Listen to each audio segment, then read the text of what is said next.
రామ్మోహన్ నాయుడు గారిని ఈ రోజు తెలంగాణ రాష్ట్ర ప్రభుత్వం తరఫున వరంగల్ ఎయిర్పోర్ట్ మరియు ఆదిలాబాద్ ఎయిర్పోర్ట్ కు సంబంధించి వారు చేపడుతున్న కార్యాచరణ, తెలంగాణ రాష్ట్ర ప్రభుత్వం నుంచి అందించాల్సిన సహకారం, వీటన్నిటికి సంబంధించి ఈ రోజు వారిని కలిసి అధికారులు అదేవిధంగా మంత్రి గారితో చర్చించడం జరిగింది.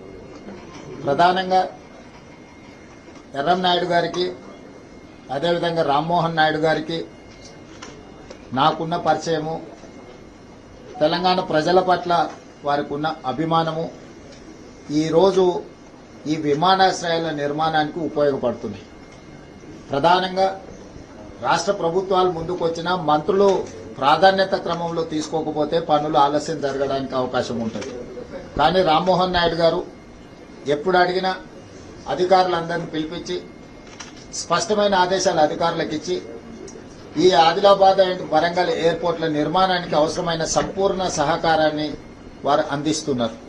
మనస్ఫూర్తిగా వారికి నా అభినందనలు తెలియజేస్తున్నారు.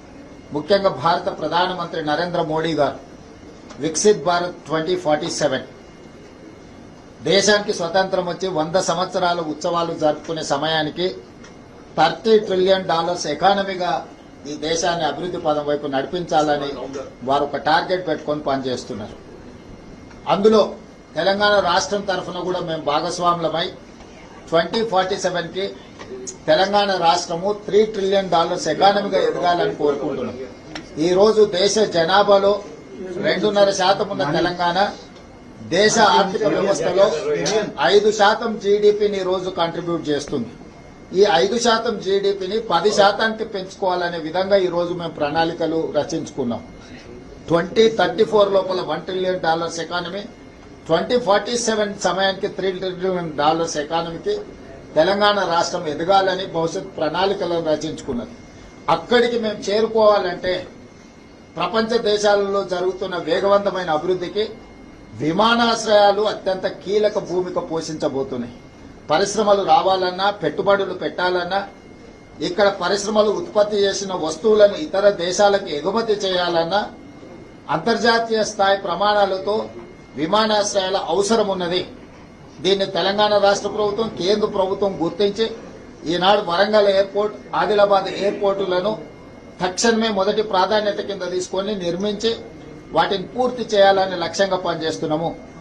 జూన్ 2, 2028 నాటికి వరంగల్ ఎయిర్పోర్ట్ అదేవిధంగా ఆదిలాబాద్ ఎయిర్పోర్టును కూడా పూర్తి చేయాలన్న లక్ష్యంతో ఈ రోజు మేము ప్రయత్నం చేస్తున్నాము. తప్పకుండా కేంద్ర ప్రభుత్వ సహకారంతో ఈ 2 ఎయిర్పోర్టులను జూన్ 2, 2028 నాటికి పూర్తి చేసుకుంటామనే సంపూర్ణమైన నమ్మకం, విశ్వాసం నాకు కలిగింది. అవసరమైన సహకారం రాష్ట్ర కేంద్ర ప్రభుత్వాలు ఇచ్చిపుచ్చుకొని ముందుకు వెళ్లడం జరుగుతుంది. ఒక ఎయిర్పోర్ట్ నిర్మించాలంటే 4 ప్రధానమైన అంశాలు. మొదటిది భూసేకరణ, 2 అనుమతులు, 3 నిర్మాణము, 4వది ఎయిర్పోర్టును ప్రారంభించుకోవడం. ఈ 4 కీలకమైన అంశాల పట్ల ఒక స్పష్టమైన కార్యాచరణ తీసుకొని ముందుకు వెళ్తున్నాము. స్థానిక సంస్కృతి, కాకతీయ డైనాసిటీకి ప్రపంచంలోనే ఒక గొప్ప గుర్తింపు ఉన్నది. కాకతీయ కళాఖండాల గురించి కూడా ప్రపంచంలో గుర్తింపు ఉన్నది. ఈ రోజు వరంగల్లో నిర్మిస్తున్న ఎయిర్పోర్ట్ కి ఆ కాకతీయ కళాఖండాల రూపురేఖలతో పాటు అంతర్జాతీయ ప్రమాణాలతోనే ఆ ఎయిర్పోర్టును నిర్మించాలి, పూర్తి చేయాలని టార్గెట్ గా పనిచేస్తున్నాం. ఖచ్చితంగా కేంద్ర ప్రభుత్వ సహకారంతో, మరీ ముఖ్యంగా ఏవియేషన్ మినిస్టర్ రామ్మోహన్ నాయుడు గారి సంపూర్ణ సహకారంతో వీటిని పూర్తి చేస్తామని తెలంగాణ రాష్ట్ర ప్రభుత్వం భావిస్తున్నది. ఖచ్చితంగా ఈ 2 ఎయిర్పోర్ట్లను అభివృద్ధి చేయడం ద్వారా దేశ ఆర్థిక వ్యవస్థను బలోపేతం చేసి తెలంగాణ యువతకు ఉద్యోగ ఉపాధి అవకాశాలు కల్పించడానికి మా ప్రభుత్వం చేస్తుంది. దానికి మనస్ఫూర్తిగా సహకరిస్తున్న కేంద్ర ప్రభుత్వానికి నేను ధన్యవాదాలు తెలియజేస్తున్నాను. కేంద్రంతో సమైక్య స్ఫూర్తితో కార్డియల్ అభివృద్ధి జరుగుతుంది. అంటే కేరళ ముఖ్యమంత్రి సతీశన్ కూడా ఆ రకమైనటువంటి ఆ రకంగా కార్డియల్ రిలేషన్స్ తో పోవడం వల్ల కేంద్ర ప్రభుత్వం నుంచి అవసరమైనటువంటి సహాయ సహకారాలు తెలంగాణకి అందుతున్నాయా? వీలైనంత మేరకు అందుతా ఉన్నాయి. కొన్ని దగ్గరలో సమస్యలు వచ్చినప్పుడు వచ్చి చర్చించుకుంటున్నాం. మీకు తెలుసు, మెట్రో రైల్ కు సంబంధించి కానీ లేకపోతే రీజనల్ రింగ్ రోడ్ విషయాలు కానీ పదే మేము ప్రయత్నం చేస్తున్నాం. వీలైనంత వరకు ఎక్కడైనా సమాచార లోపం ఉన్నా, ఎక్కడైనా ఆలస్యం జరిగినా అది చర్చల ద్వారానే పరిష్కారం అవుతుంది. అందుకే పదే నేను ఢిల్లీకి వచ్చి కేంద్ర మంత్రులను కలిసి వారి సమయం తీసుకొని, ఎందుకంటే వాళ్ళ పరిధిలో దేశం మొత్తం ఉంటుంది. ఇప్పుడు రామ్మోహన్ నాయుడు గారు ఉన్నారంటే వారికి వరంగల్, ఆదిలాబాద్ కాదు, దేశంలో పదుల సంఖ్యలో ఎయిర్పోర్ట్ల నిర్మాణం చేయాలి, దానికి సంబంధించిన సమస్యలు పరిష్కరించాలంటే ఎవరు వచ్చి తనని కలుస్తారో, ఎవరు సమస్యలు తన దృష్టికి తీసుకొస్తారో వాటిని వేగంగా పరిష్కరించే అవకాశం ఉంటుంది. అదేవిధంగా కేంద్ర ప్రభుత్వానికి కూడా స్థానికంగా భూసేకరణ విషయంలో కానీ, నిర్మాణం జరిగేటప్పుడు స్థానిక సహకారం ఇవన్నీ కూడా అవసరం ఉంటుంది. ఇవన్నీ చర్చించుకుంటేనే పరిష్కారం అవుతాయి. కొంతమంది గిట్టనోళ్ళు, కొంతమంది సరిపోనోళ్ళు పదే ముఖ్యమంత్రి గారు ఢిల్లీ ప్రయాణం చేస్తున్నారు, ఇన్నిసార్లు వెళ్ళిరు, అన్నిసార్లు వెళ్ళిరు అని లెక్కలు చెప్తున్నారు. ఏది వచ్చినా ప్రజల కోసమే పనిచేస్తున్నాం. నిన్న మేము తెలంగాణ రాష్ట్రంలో ఉండే అన్ని పార్టీల ఎంపీలను పిలిచి మేము పవర్ పాయింట్ ప్రజెంటేషన్ ఇచ్చినాం. కేంద్ర ప్రభుత్వంతో తెచ్చుకోవాల్సిన అనుమతులు గాని, నిధులు గాని, వాటికి సంబంధించిన సమాచారాన్ని అంత ఇచ్చినాం. స్పష్టంగా చెప్పినాం, అభివృద్ధి జరిగేటప్పుడు రాజకీయాలు లేవు. రాజకీయాలు అనేవి ఎన్నికలు వచ్చినప్పుడు ఉంటాయి. ఎవరి ప్రయత్నం వాళ్ళు చేసుకుంటారు, వాళ్ళ ప్రయత్నం వాళ్ళు చేసుకుంటారు, మా ప్రయత్నం మేము చేసుకుంటాం, రామ్మోహన్ నాయుడు గారి ప్రయత్నం రామ్మోహన్ నాయుడు గారు చేసుకుంటారు.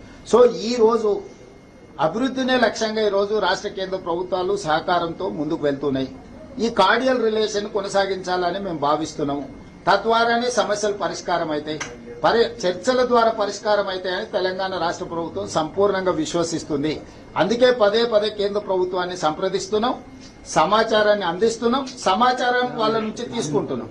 సో భవిష్యత్తులో కూడా ఈ కార్డియల్ రిలేషన్ కొనసాగుతుంది. సీఎం గారు మనోహర్ లాల్ ఖట్టర్ తో ఏమైనా సమావేశం ఉంటుందా? మెట్రోకు సంబంధించి ఇంకా స్పష్టత రాలేదు. ఈ రోజైతే నితిన్ గడ్కరీ గారిని రీజనల్ రింగ్ రోడ్ ఇతర హైవేస్ మీద కలిశాము. రామ్మోహన్ నాయుడు గారిని విమాన కనెక్టివిటీ మీద కలిశాము.